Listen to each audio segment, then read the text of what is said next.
দর্শক, আপনাদের জন্য নিয়ে এসেছি দারুণ ডেজার্ট আইটেম। ডেজার্টটা দেখতে যেমন লোভনীয়, খেতে আরও অনেক বেশি লোভনীয় হবে আশা করি। আমি জাফরান একটু দুধে বয়েল করে কালার বের করে সাজিয়ে নিয়েছি। এত বড় ভিডিও দেওয়া সম্ভব হচ্ছিল না, যার জন্য। আসসালামু আলাইকুম দর্শক, কেমন আছেন? আশা করি ভালো আছেন, আমিও ভালো আছি। দেশ ও দেশের বাইরের থেকে যারা আমার এই ভিডিওটা দেখতেছেন তাদেরকে আমার রান্নাঘরে স্বাগতম। আজকে আমি দেখাবো ডেজার্ট শাহি টুকরা রেসিপি। এরকম সুস্বাদু পাউরুটি দিয়ে শাহি টুকরা রেসিপি দেখতে হলে আমার চ্যানেলটাকে ফলো করুন। এখন পর্যন্ত যে সমস্ত বন্ধুরা একটা লাইক দিয়ে ভিডিওটা দেখা শুরু করেন নাই, প্লিজ একটা লাইক দিয়ে দেবেন। আমার রেসিপি যদি ভালো লেগে থাকে অবশ্যই লাইক কমেন্ট শেয়ার করবেন, সাবস্ক্রাইব করে দিয়ে আমার পাশে থাকবেন। যে সমস্ত বন্ধুরা ফেসবুক থেকে দেখতেছেন তারা ফলো দিয়ে রাখবেন। আজকের শাহি টুকরা রেসিপিটা যদি ভালো লেগে থাকে কমেন্টে অবশ্যই আপনাদের মতামত জানাবেন। অনেক বন্ধুরা আমাকে সুন্দর সুন্দর কমেন্ট করেন, আমি দেখে খুব উৎসাহিত হই।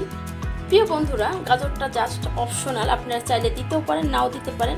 চলুন দেখে নেওয়া যাক কী কী উপকরণ লাগতেছে। প্রিয় দর্শক, আমি চলে এসেছি মূল পর্বে। অলরেডি দুধটাকে আমি ঘন করে নিয়েছি। ভিডিও জানি বড় না হয়ে যায়, যেন ছোট থাকে, যার জন্য দুধটা আগের থেকেই ঘন করে রেখেছি। এখানে 1.5 কেজি দুধ নিয়েছি, আধা কেজি কমিয়ে ফেলেছি। এখন দিয়ে দেব 1 কাপ গুঁড়া দুধ, ডানো ফুল ক্রিম। শাহি টুকরা ডেজার্ট মানিয়ে নিজের মতো মডিফাই করতে পারবেন। আপনি যেভাবে চান সেভাবেই এটাকে সাজাতে পারবেন। পছন্দ অনুযায়ী টেস্টের জন্য সব কিছু ব্যবহার করতে পারবেন। আমি টেস্টের জন্য ব্যবহার করব আমার হাতে বানানো চিজ। এই চিজ এখানে আধা কেজি থেকে বেশি দুধ দিয়ে চিজটা বানিয়েছি। চিজটা মিল্ট হয়ে যাবে। চিজের ভিডিওটা দেখাতে পারি নাই, সেই ক্ষেত্রে ভিডিও অনেক বড় হয়ে যাবে। দিয়ে দিচ্ছি 2টো এলাচ ফাটিয়ে দিয়েছি। দিয়ে দেব প্রয়োজন মতো কনডেন্স মিল্ক।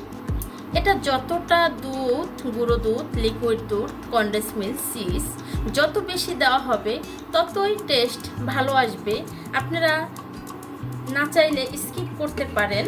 দিয়ে দেব মেজারমেন্ট কাপের 1/2 কাপ চিনি। আপনাদের প্রয়োজন মতো মিষ্টিটা খাবেন। আমি আমার প্রয়োজন মতো মিষ্টিটা দিয়েছি। বলক আসার জন্য অপেক্ষা করব। প্রিয় বন্ধু, হয়ে গেছে দুধের ক্রিমটা বানানো। এখন একটা ফ্রাই প্যান বসিয়ে দিয়েছি। প্যানে কিছু সাদা তেল এবং ঘি অ্যাড করব। প্রিয় দর্শক, সাদা তেল এবং ঘি দুইটাই মিলে গেছে। এখানে কিছু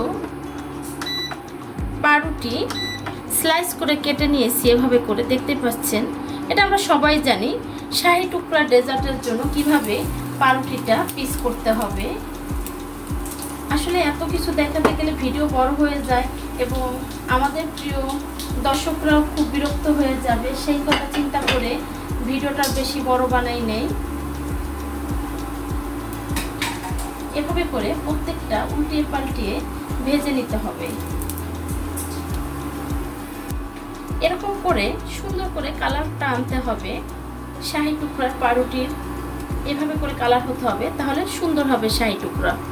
প্রিয় দর্শক, এখানে কিছুটা ঘি দিয়েছি পাউরুটির ওই প্যানটার ভিতরে। এখন বাদামটা ভেজে নেব। আপনারা চাইলে কাঁচাটাও দিতে পারেন, তবে বাদামটা যদি একটু ভেজে না হয় সেই ক্ষেত্রে দারুণ একটা ফ্লেভার আসে, টেস্টটা খুবই ভালো আসে। যদি হয় বাটার বা ঘিতে তাহলে তো কোনো কথাই নেই। এখানে সাদা অয়েলটা এবং ঘি দুটো মিক্স করে নিয়েছি। আমি বাদামটা এভাবে করে ভেজে নেব। প্রিয় দর্শক, পাউরুটিটা শাহি টুকরার ভেজে নিয়েছি। কতটা সুন্দর হয়েছে ফ্রাই করা, দেখতেই পাচ্ছেন। এখন এটা একটা ডিশে সাজিয়ে নেব। প্রিয় দর্শক, এটাকে এই ডিশে এভাবে করে সাজিয়ে নেব। প্রিয় বন্ধুরা, এখন শাহি টুকরার সেই ক্রিমের দুধটা দিয়ে দেব। এতটাই পারফেক্ট এবং ঘন হয়েছে, চিজটা দেওয়াতে অসাধারণ হয়েছে, দারুণ হয়েছে একদমই। প্রিয় বন্ধুরা, আজকের রেসিপি আমার এই পর্যন্তই। ভালো থাকবেন, সুস্থ থাকবেন, আশপাশের মানুষকে ভালো রাখবেন, চলার পথে সতর্ক হয়ে চলবেন। দেখা হবে নতুন কোনো রেসিপি নিয়ে। আল্লাহ হাফেজ।